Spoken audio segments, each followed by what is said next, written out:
Okay, in Chapter 8, we're going to be looking at the translation of foreign currency financial statements. So what happens when the subsidiary is in a foreign country? They're presenting their financial statements on the foreign accounting practices in a foreign currency. What does the United States parent need to do in order to properly report the financial statement information of the whole company on a consolidated basis? First of all, to prepare worldwide consolidated financial statements, a U.S. parent must, 1, convert the foreign GAAP financial statements. It's probably the international standards statements of its foreign operations into U.S. GAAP at this point, because we are still operating on U.S. GAAP. Then once they do that, we have to translate the financial statements from the foreign currency into the US dollars.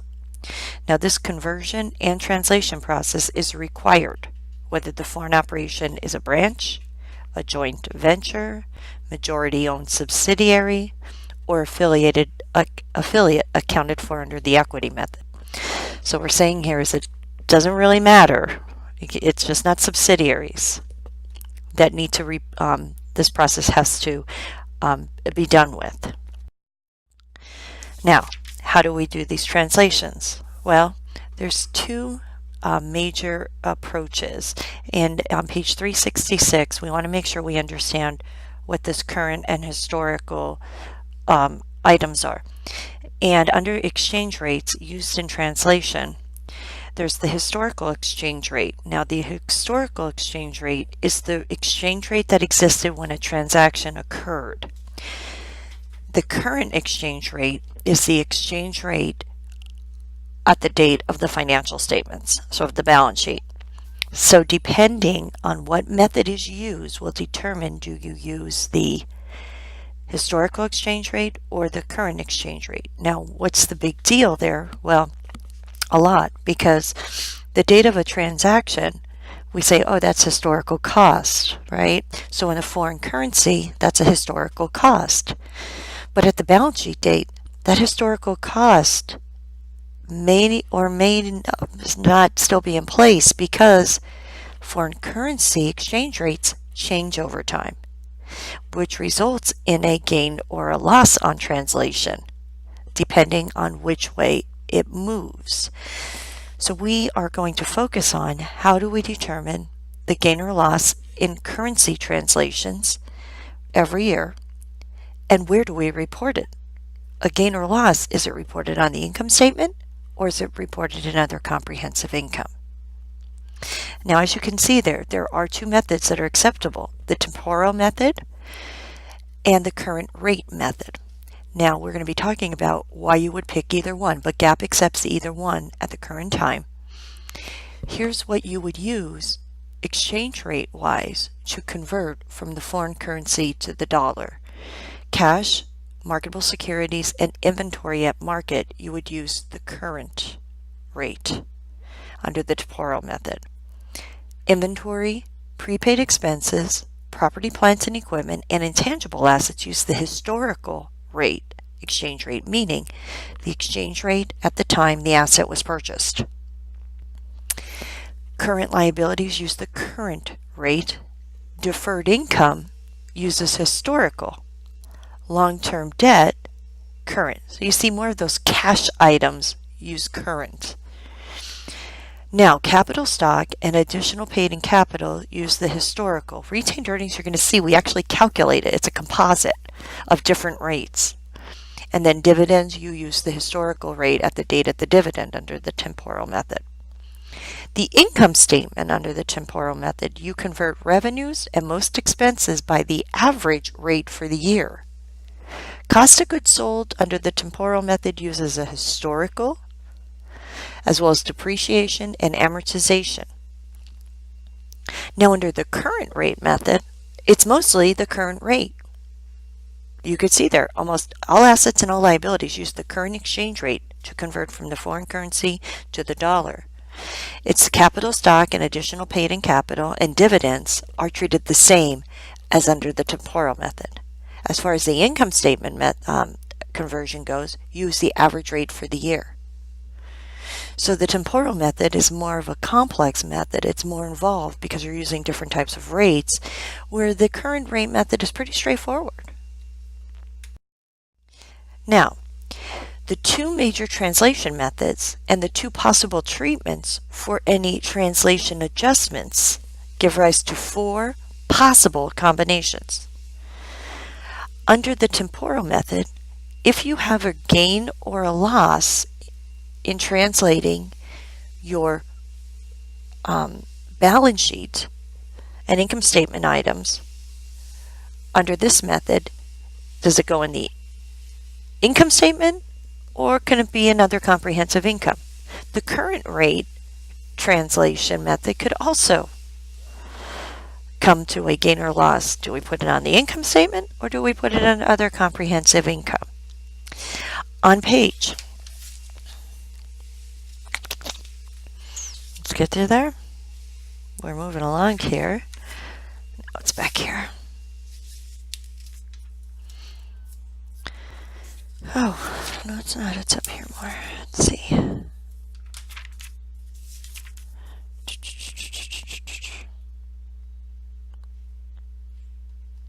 Page 375, it gives us our answer in 374.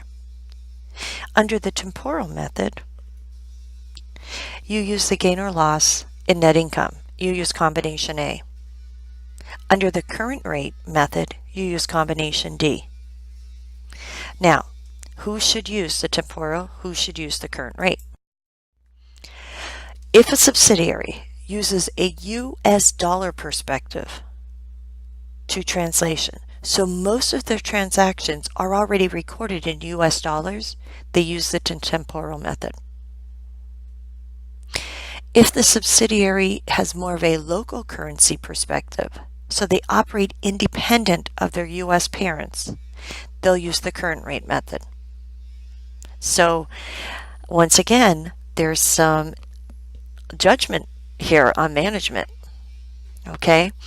And that's important because under the temporal method, any gain or loss in translation is in the income statement. Under the current rate method, it appears in comprehensive income in the equity section, so it totally misses the income statement itself. Now, to determine whether a subsidiary is integrated with the parent or operates independently, we look at the functional currency. So a company's functional currency, the subsidiary's functional currency, is the primary currency of the foreign entity's environment. So if they primarily use foreign currency in their daily activities, or if they use the dollar. Now these are some of the indicators we look at. So an auditor would look at it from their perspective also. If the cash flow is primarily in the foreign currency and doesn't affect the parent's cash flow, that's a foreign currency. If it directly impacts the parent's cash flows on a current basis, then it's the parent's currency. Sales price is not affected on a short-term basis by changes in the exchange rate. Foreign currency is the primary currency, the functional currency. The sales market, active local sales market. If the sales market is mostly in the parent's country or dominated by the parent's currency, then the functional currency would be considered the parent's. Same with expenses. Financing, if it's primarily done in the foreign currency.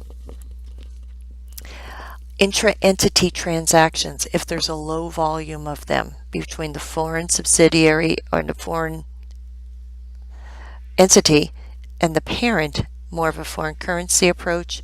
If it's the parent's, if it's more a high volume of intra-entity transactions with the parents, then it's more of a parent's currency. So you have to look to see what's the functional currency. Depending on the answers to these types of questions will determine if it's the foreign currency or the parent's currency. If it's a foreign currency as the functional currency, you're going to take the current rate approach to translating the subsidiary's financial statements into the parent's, into United States dollars, I should say. If it's the parent's currency, you're going to use the temporal method. Now, In highly inflationary economies, and they'll be defined, and this is talked about on page 377. So if there's a subsidiary, they mention Venezuela here, that has high inflation. When its cumulative 3-year inflation exceeds 100%, with compounding it equates to an average of an approximately 26% per year for 3 years in a row. If it is classified as a highly inflationary, no matter what, you use the temporal method. Now, how do we approach this? We're going to take a look at the current rate method first. So under the current rate method, all revenues and expenses once again are translated in the exchange rate in effect at the date of the accounting recognition. The weighted average exchange rate is used when revenues and expenses have been recognized evenly throughout the year. When an income account, such as a gain or loss, that occurs at a specific time, you use the date, the exchange rate at that date. So if there was a sale of a plant asset on a specific date. Depreciation and amortization expenses are translated at the average rate for the year. They're looked at happening throughout the year. Now, these expenses accrue evenly throughout the year and could be delayed until year end for convenience. Okay, so these are our steps. We're looking at the income statement first. How do we translate that income statement from foreign currency into United States dollars? Under the current method. So if we take an example, U.S. company forms a wholly owned subsidiary in Switzerland, a Swiss company, on December 31st, 2012. Now, this is the example given in your book. So you'll see this on page 379 and 378. On that date, the United States parent invested $300,000 in exchange for all the subsidiaries' common stock. So they gave the Swiss company $300,000. The exchange rate was 60 cents per Swiss franc. So 1 Swiss franc equals 60 cents US dollars. So that would have equated to 500,000 Swiss francs, which 150,000 was used, of those francs was used to purchase inventory. The remaining 350,000 of francs, the CHF, Swiss franc, was cash. So that's how they began operations. They began their operations then on January 1, 2013. They have those two assets in francs and equity of 500,000. So they have net monetary assets of 350,000, 150,000 of inventory. When I say that, it's in francs. So that's where we begin.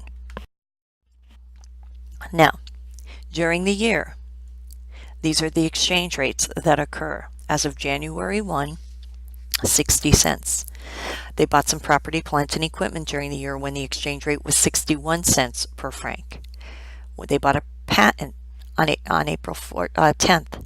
That's 62 cents per franc. The average translation was 65 cents per franc. When dividends were declared on October 1, the exchange rate was 67 cents per franc. Average fourth quarter, 68 cents per franc, and then December 31st exchange rate was 70 cents per franc. So the Swiss franc steadily appreciated. It took more United States dollars during the year to get 1 franc. So we need this information, and it is tracked. The first step in translating a foreign currency financial statement is to determine the functional currency. So we're going to assume here that the Swiss franc is the functional currency. Because of that, we are going to use the current rate method to translate those financial statements to US dollars, because that is what GAAP allows for. So here's how we will translate Swissco's December 31st income statement. First of all, they're presenting them in francs, 4 million francs. Under the current method, all of your items on the income statement are translated at average exchange rate during the year, which they gave as 65 cents per franc. So we'll convert those into US dollars, multiply the 65 cents times the 4 million francs, and you get $2.6 million. US dollars. And you continue to do that process. So when all is said and done, net income in US dollars for the Swiss subsidiary would be $305,500. Remember, we're using the average rate throughout the year when we translate an income statement at the current rate method, because the functional currency is the foreign currency.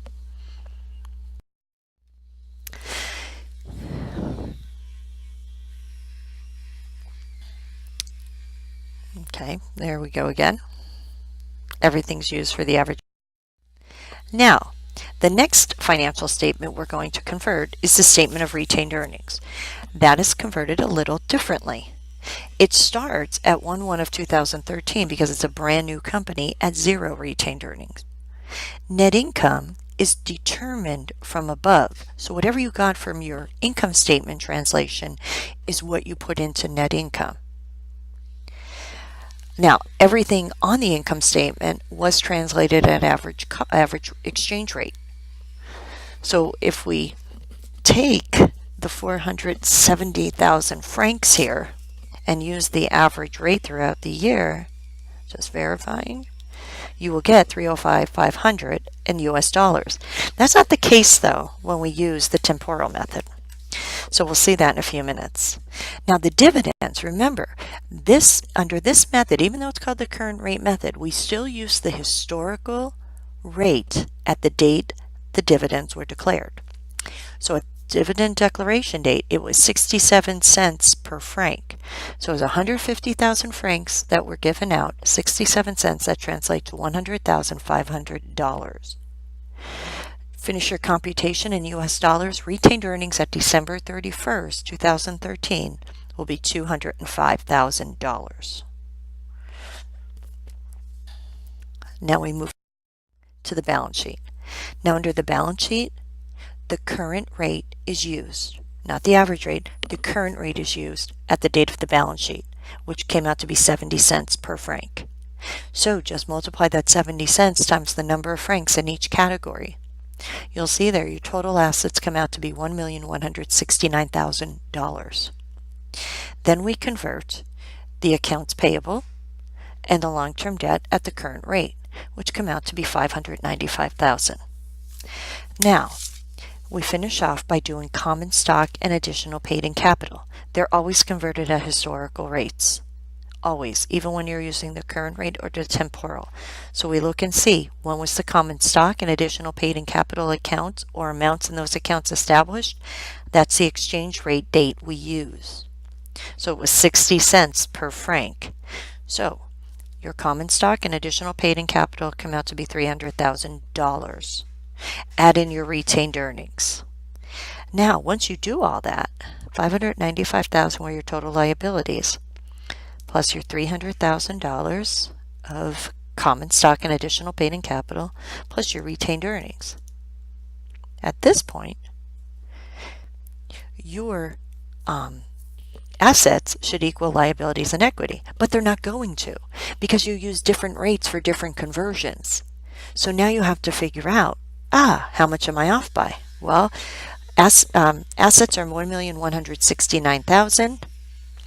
Your liabilities and equity are $1,100,000. So you have a $69,000 translation gain. This is put in as a cumulative translation adjustment in retained earnings under the current method. It does not affect the income statement at all. At all. Okay, so under this method, you could go through the whole process and find it and add it in as a translation adjustment on your financial statements to show that there was a translation gain. Now, on page 382 is a detailed computation and illustration of your translation adjustment of the 69,000.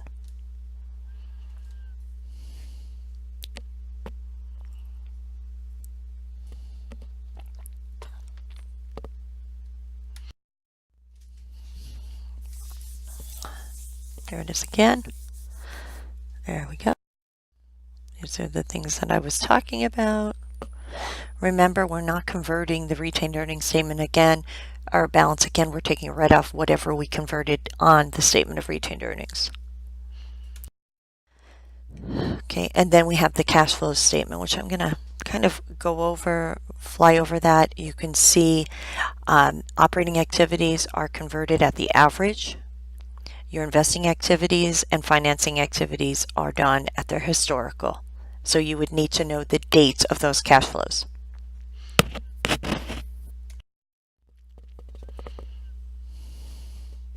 I'm just going to keep moving along here. And there it is once again.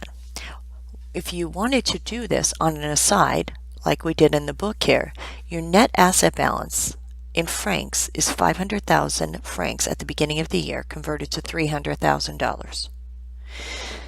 Your change in net assets would be your net income minus your dividends. So your net asset balance at the end of the year is $505,000 according to that computation, adding net income and subtracting dividends declared. If you take your net asset balance at 12/31/2013, which is the equity, convert it at the current rate of 70 cents and take the difference. That's how much your gain is. You have a translation gain. So if C is greater than D, yes. If C, so the beginning of the, historical, that the net asset balance at at the normal translation, I should say, is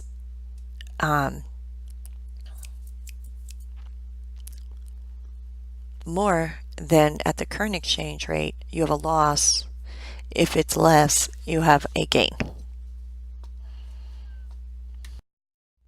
Okay, so that's the current method. What if you use the temporal method? So if the subsidiary's functional currency is the US dollar, then any balances denominated in the local currency must be remeasured. Remeasurement requires the application of the temporal method. The remeasurement gain or loss goes on the income statement. Different approach. So let's take a look at how we would calculate this. First of all, the temporal method remeasures cash, receivables, and liabilities into US dollars using the current exchange rate. So you start with the balance sheet. Inventory, property, plant, and equipment, patents, and contributed capital accounts are at historical rates. This will result in differences in total assets and liabilities plus equity, which must be reconciled, resulting in a measurement gain or loss, just like under the cash method, or the current exchange method. Difference here is this gain or loss is measured on the income statement. Now assume Swissco's functional currency is the US dollar instead. The Swiss franc financial statements must be remeasured into US dollars using the temporal method, and the remeasurement gain or loss is reported in income. In that case, it is easiest to remeasure the balance sheet first. So if you notice, under the current method, we went income statement, retained earnings statement, balance sheet. We're doing the opposite here because we need to determine our adjustment to go into the income statement. And here we go. So under the temporal method, remember again, the balance sheet, cash assets and liabilities are remeasured at current rates. So cash and accounts receivables, because they're cash assets. Liabilities, all liabilities, are remeasured at the current exchange rate on December 31st, 2013. Inventory is remeasured at historical, the date of the inventory. Now in this case, the ending inventory is actually measured at the average historical. That's what it's measured at for the fourth quarter when it was purchased. So the assumption is it was purchased evenly over the last quarter, and you could see this on page 385 and the bottom of the last sentence on page 384. Okay, so that 68 cents is what that represents. Now the property and equipment, we could go pin on a date, and we could take the translation on that date. Same with the accumulated depreciation. So any depreciation related to that property, plant, and equipment is translated at the same historical exchange rate. Patents, the same thing. We know on the date we purchased the patent that it was 62 cents per franc exchange rate. So we multiply out those rates to get total assets of 1,076,800. We then translate all of our liabilities at the current rate on December 31st, 2013. Those total liabilities are still at 595,000. We translate our stock and paid-in capital at the historical rate of exchange rate on the date that they were sold. So 100,000 and 400,000 francs were converted 60 cents each. Yes, 60 cents per franc, and you still have $300,000. Now, we now determine how much we need in retained earnings to get assets equal to liabilities and equity. So yes, it's plugging. It says to balance there, and that's essentially what it is. So in order for our liabilities and equity to equal 1,076,800, our retained earnings ending balance will be 181,800. That's assuming we converted everything correctly. So one more time, cash assets and liabilities, current rate, inventory, average fourth quarter rate, and then your property, plant, and equipment, and patents and stock are done historical rates. Retained earnings is plugged. Now okay, all right, let's take a look at page 384, and you're going to see, which they don't have, but I want to show you the retained earnings statement. We actually have to determine net income next by backtracking in our retained earnings statement. So for this company, Swissco, we just started no retained earning balance at the beginning of the year in US dollars. We know that they paid out dividends of 150,000 francs when conversion was at 67 cents, or we should say they declared them that day. So we could make our adjustment accordingly, and we know the US dollar value of those dividends was 100,500. We also know from just doing our calculation on our balance sheet, our final inventory balance, or I'm sorry, final retained earnings balance must be 181,800. So we need net income, if we plug it in, must be 282,300, because 282,300 minus 100,500 gives us a retained earnings balance of 181,800. So we converted the balance sheet to find out what retained earnings must balance. Now we converted retained earnings to find out what net income must equal. Now let's get our income statement together. The reason we're doing this is because the gain or loss from translation appears on the income statement. So it is actually part of the computation to get to net income. So sales are converted at an average conversion rate for the year. That's the 65 cents. That was our average conversion rate for 2013. Cost of goods sold is calculated. And I think on the next slide they'll show you that calculation, but we're going to look at the calculation on page 385. This calculation is trickier than for current rate method because some uses historical cost, some average cost. So here's what we do. Since we know all the beginning inventory occurred when the conversion rate was 60 cents per franc, we take beginning inventory times the 60 cents per franc, so that was $90,000 US dollars. We then convert the purchases for the years in francs by the average conversion rate for the year of 65 cents per franc. So our purchases amounted to $212,500 in US dollars.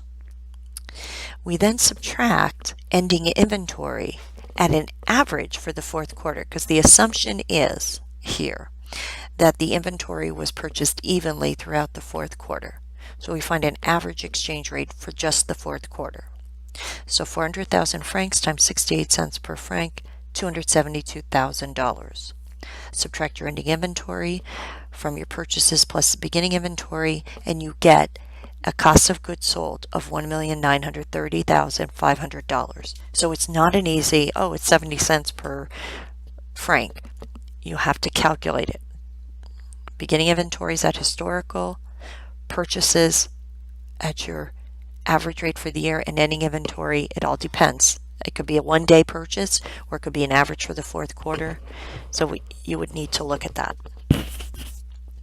Now, notice, we're not going to be taking gross profit now and using an exchange rate for that. No, now we're going to focus on the US dollars column. Subtract cost of goods sold from the sales in terms of dollars to get our gross profit in terms of dollars.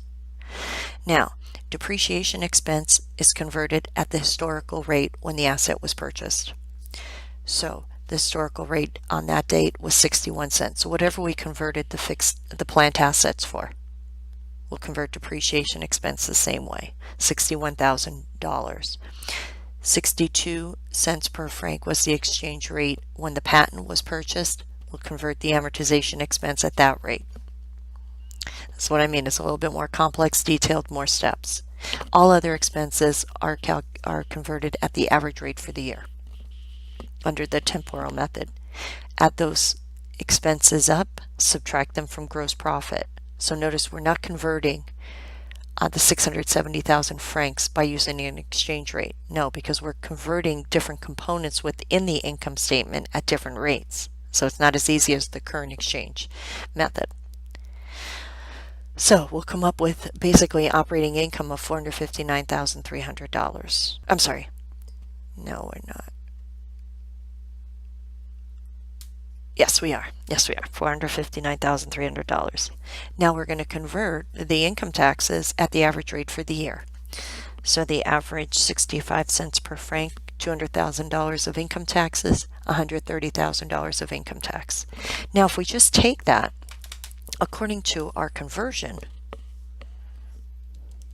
oops, 459,300 minus $130,000. Our net income should be $329,300, but it can't be.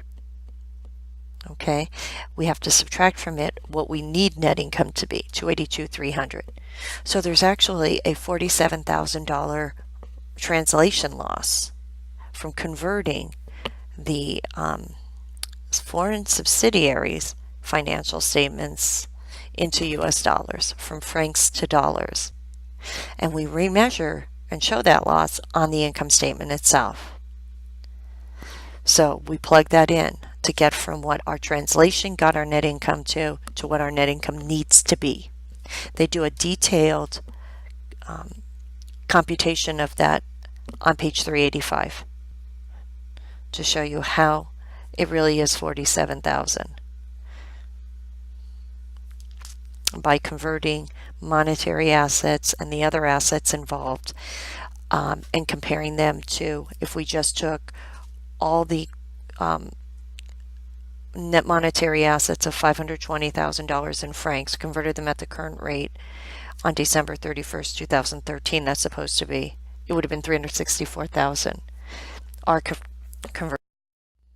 And there's that that cost of goods sold area and how we determine it again.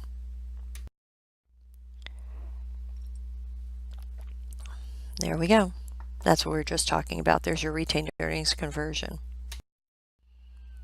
And there's our detailed determination of the remeasurement loss. Once again, net monetary assets at the beginning of the year were $210,000.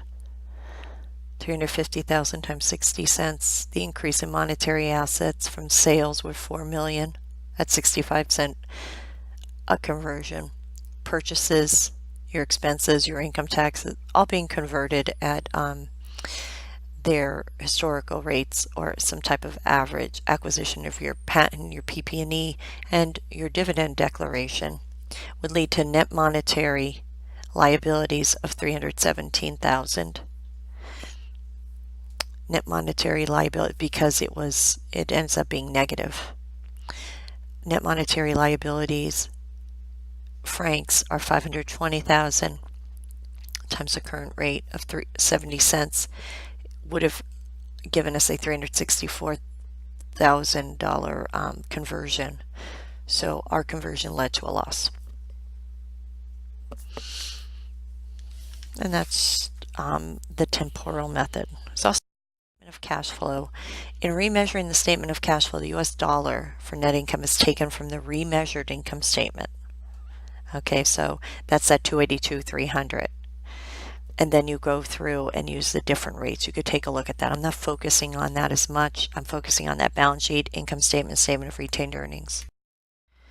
And there's your conversion for Swissco under the temporal method. So remember, we have the current rate and the temporal method. Current rate is used by the foreign subsidiary or when the foreign currency is the functional currency of the subsidiary. Temporal is used when the US dollar is the functional currency. And we looked at the requirements to determine what the foreign currency is for that subsidiary.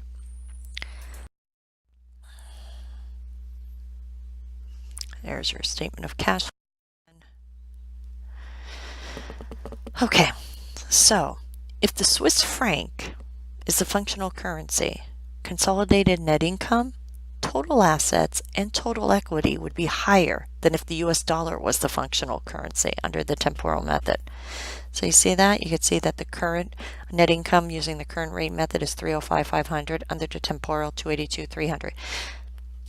And if you're sitting there saying, but they're the same thing, it's the way we convert it. So there's actually an 8% increase in the methods, just how we report net income.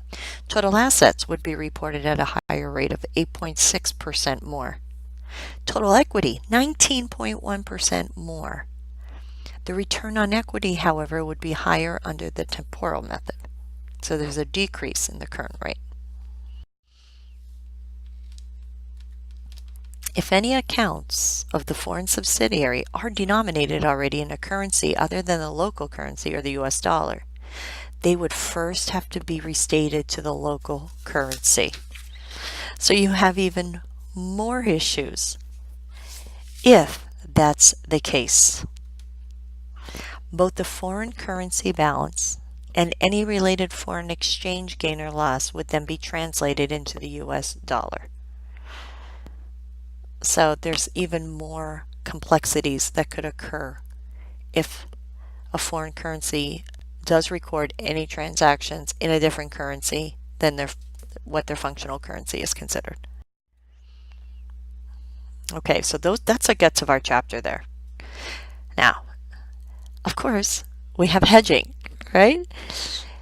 Hedging can be done to offset this balance sheet exposure because you saw there our net income went down 47,000 in translation in one method and then our assets were higher in the other method. Translation adjustments and remeasurement gains and losses arise from, and we know this, exchange rate changes and balance sheet exposure.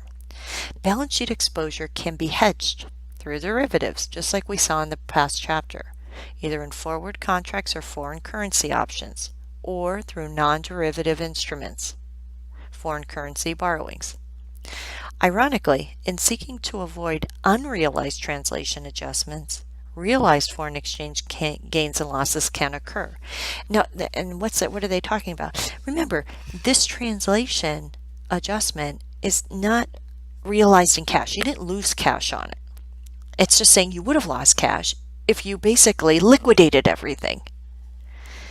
But you're not. So it's an unrealized translation. It still needs to be shown, but it's not real. Only if a liquidation occurred on that day. But these contracts, forward contracts or foreign currency options, can be real. And they can actually incur a gain or loss, which could affect the company. So we got to be careful of these things. So what happens now once we start converting? On January 1, convert a foreign subsidiary, and now we have to consolidate them with the parent. You know, it's bad enough we had to convert, now we got to consolidate. On January 1, Altman Inc., a U.S.-based manufacturing, acquired 100% of Bradford. Altman paid 25 million pounds, which was equal to Bradford's fair value. Bradford's balance sheet on January 1, 2012 was as follows. Okay, so this is also illustrated on page 391.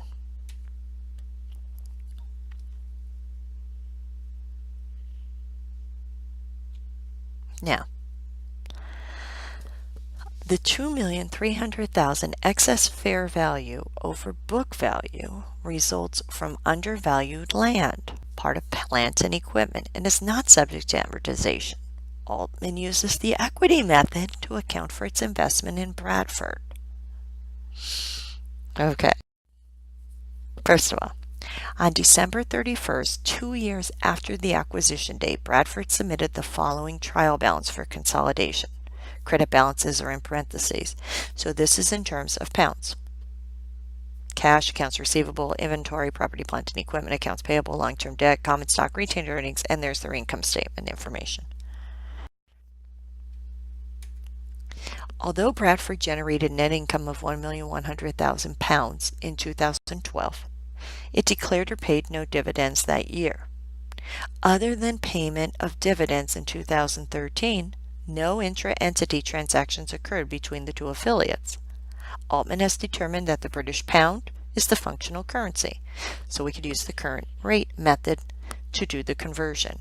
Now here are the relevant exchange rates on January 1, 2012, 151, December 31st, 156. The average is 154 for 2012. Remember, we're going to be working in 2013 also, so we need their exchange rates as well. All this information is listed on your book on page 391. That's what's nice about these slides. So, our first step. The initial step in consolidating is to translate its trial balance from British pounds into US dollars. Because the British pound is the functional currency, we're going to use the current rate method. The historical exchange rate for translating Bradford's common stock and January 1, 2012 retained earnings is the exchange rate that existed at the acquisition date, 151. So that's why you see that happening on the bottom of page 391. So we're going to translate on December 31st, 2013, the assets, liabilities, as you can see there, and common stock. Now, we're going to do that at the current rate, except for the common stock, which will use the historical rate.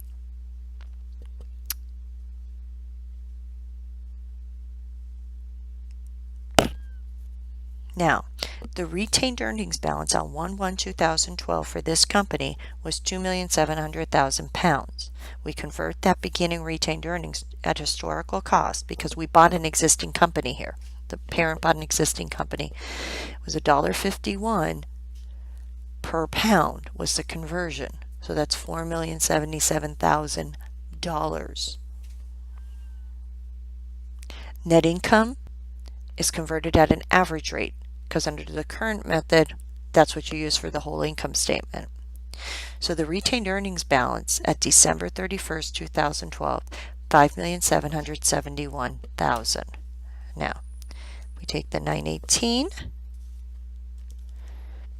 plus the 4, let's keep going here. So, net assets on 1/1/2012 equated to $34,277,000 because when we bought them, that was the historical. We add the net income for the year at an average for 2012, $1,694,000. So the net assets at December 31st, 2012, $35,971,000. The net assets at the current exchange rate on December 31st, 2012 would have been $37,128,000, which leads to a positive translation and an increase in value, really, of $1,157,000. Okay, now we start the next year with the net assets at $37,128,000. We add to that the net income because they've already been written up essentially to 1,157,000, and add average net income for the year. That's like I said, under the current exchange rate, you could take net income in terms of the foreign currency and translate it just by using the average exchange rate for the year. So that would be $6,122,500. Translate the dividends from pounds to dollars by using the rate at dividend declaration date, which was $1.58 per pound. So $1,185,000. Net assets for the year would be $42,065,500. If we take 27 million pounds and convert it at the current rate, it would have only been 41,310,000. So we actually had a negative translation adjustment here. So the combination of those 2 years would lead to a cumulative translation adjustment of positive 401,500. Remember, under the current exchange method, you are using the comprehensive income area of equity to store your gain or loss on translation. So, the following journal entries would need to be made to the investment account, because remember, we still have the investment account involved here. We would debit the investment in Bradford for the $1,157,000 gain that resulted from the translation in 2012, credit the translation adjustment area on the equity area, $1,157,000. Remember, that's a comprehensive income item. In 2013, though, we would debit the translation adjustment account and credit the investment for the loss. So we do journal entries during this. These are the types of journal entries you would do during the consolidation process on your worksheet. And there they are. So you can see here the cumulative adjustment would then be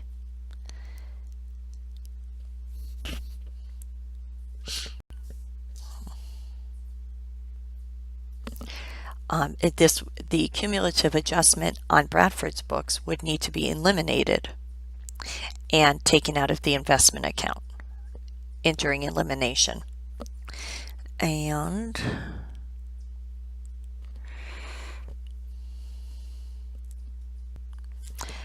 item E revalues the excess of fair value over book value for the change in exchange rate since the date of acquisition, with the counterpart recognized as an increase in the consolidated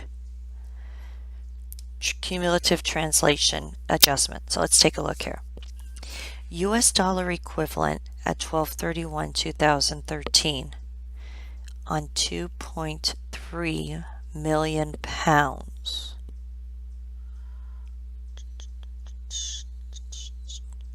Valued at $1.53, valued at the date.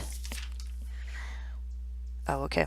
The fair value over book value was 2.3 million pounds on the date of purchase. So the US dollar on the date of purchase was at 151 for 1 pound. On the date of the balance sheet, it's $1.53. So there was actually an increase in value according to foreign translation, where we would have to increase our cumulative translation adjustment 46,000 and increase property, plant, and equipment. If you go back, remember the book value and the fair value were different by that 2.3 million. Why? Because of increase in value in the property, plant, and equipment. And as part of our journal entries, we cannot forget about that. So we have to increase it, but we also have to account for the increase from exchange from the two dates. So these are the two additional type of entries that would need to be made at consolidation.